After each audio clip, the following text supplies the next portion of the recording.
say in Shastra there are particular auspicious days for doing good things and getting lots of benefits for material karma kanda or these type of things.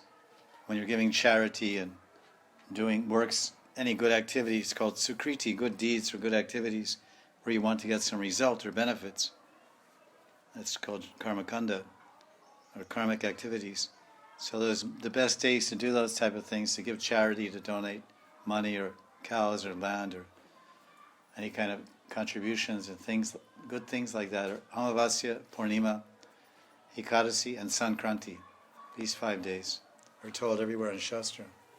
But for devotees, everything we're doing is bhakti, and bhakti is totally transcendental.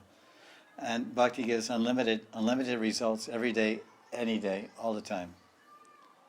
So these kind of boons and benedictions and special perks and benefits for various activities on particular months and particular days are given primarily for grihastas or people that aren't doing full-time bhakti, freelancers.